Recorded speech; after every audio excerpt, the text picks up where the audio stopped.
Everything looked normal on that trail. It wasn't. And the two dogs that never agreed on anything in their lives agreed on this instantly, without a signal between them. Fern and Ogle were English Bulldogs, Fawn and Brindle, 4 and 6 years old. They had coexisted in the Navarro household for 2 years with the specific low-grade rivalry of two animals who respected each other exactly enough not to cause problems, and who had never, in 2 years, done the same thing at the same time unless dinner was involved. Their owner, Sophia, was 29 and had been taking them on the Creek Trail in the regional park every Saturday morning since she was pregnant with Louisa. Louisa was now 22 months old and rode in a hip carrier on the easier sections and walked the flat stretches herself. The confident, slightly veering walk of a toddler who had not yet calibrated for uneven terrain. The trail was familiar. They had done it every week. The dogs knew every bend in it. They made it a quarter mile in before Fern stopped. Not paused, stopped. Front feet planted, full weight, the total arrest of motion that bulldogs can do when they decide something absolutely. She turned sideways across the trail and stood there. Sophia said her name. Fern looked back at her without moving. Ogle came up behind and stopped 2 feet to Fern's right, forming a horizontal line across the path. He turned sideways too. Same posture. Neither dog was growling, neither dog was barking. Their attention was aimed in a single direction. The soft-sided rock outcropping on the right of the trail where a seasonal runoff channel disappeared under sun-warmed flat stones. Louisa tried to walk through the gap between the dogs. Fern took 1 step left and closed it. Louisa pushed against Fern's side and cried. Sophia reached for Louisa and looked at the dogs with the thought already forming that she recognized and immediately did not want to complete. She had had Fern for 4 years. Fern had never done this. The behavior had no reference point. The only framework available was, something has changed in the dog, and that something is not good. She called her sister, Valentina, who was a veterinary technician and would know what this was. Valentina asked 2 questions. Are either of them growling at Louisa, and are they facing you or facing the trail? No growling, Sophia said. They're facing the trail. Valentina said, stay where you are.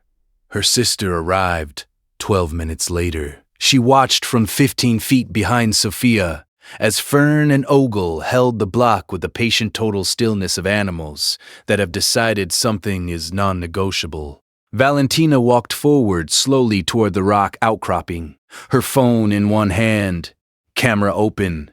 She stopped 8 feet from the stones. The timber rattlesnake was in the runoff channel, coiled in the notch between 2 sun-warmed flat rocks at trail level, not visible from standing height. Audible from 8 feet in the right conditions. But the right conditions were not present. No wind, no silence. Louisa had been talking. The snake had not rattled.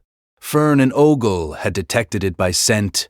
If you stay for stories about what animals sense before we do, you're in the right place. Subscribe so you don't miss the next one. The park ranger, a man named Abel Trevino, who had been working this trail section for 11 years, arrived and confirmed the identification from safe distance before calling in the wildlife team. He told Sophia afterward that he had sighted this particular section of the runoff channel 3 separate times in incident reports relating to rattlesnake proximity, and that the rock formation was a thermal hotspot that snakes return to across warming seasons.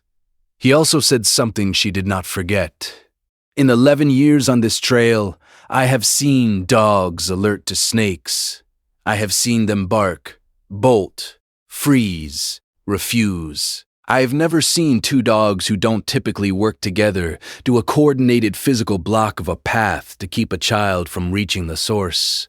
That is an unusual level of collaborative behavior. Veterinary behaviorist Dr. Kamani Osei, to whom Sophia described the incident at Fern and Ogle's annual checkup, had a more precise explanation. Dogs do not coordinate verbally, but they communicate intent through body position, scent, and micro-movement signals that are invisible to human observers. When two dogs in a shared household encounter a single high-threat scent stimulus simultaneously, they can execute what looks like coordinated action through a cascade of simultaneous individual responses to the same stimulus. In plain language, they both smelled the same thing at the same time, assessed it the same way, and acted on that assessment individually, which produced the appearance of coordination. The result was the same. They put their bodies between Louisa and the snake and held the line until someone with the capacity to understand the situation arrived. Has your dog ever done something that made no sense until it was the only thing that made sense? Tell us in the comments. These stories deserve to be heard. Louisa does not remember the trail. She was 22 months old. She remembers Fern in the way toddlers remember the things that have always been present, as furniture, as weather, as a given. Sophia remembers it differently. Every guardian deserves to be recognized, even the ones who never asked for anything in return. If stories like this matter to you, subscribe so you never miss the next one. The Saturday after the incident, they went back to the trail. Fern and Ogle walked the familiar quarter mile, and when they reached the rock outcropping, they paused, both of them, noses lifted, reading the air for 4 seconds. Then they turned and walked on. Nothing there now. They already knew that. Sophia kept Louisa in the carrier the rest of the way. The next story involves a Labrador who detected something in a toddler's ear that the pediatrician's otoscope had missed. 3 appointments in a row, and what the ENT specialist said when he finally looked,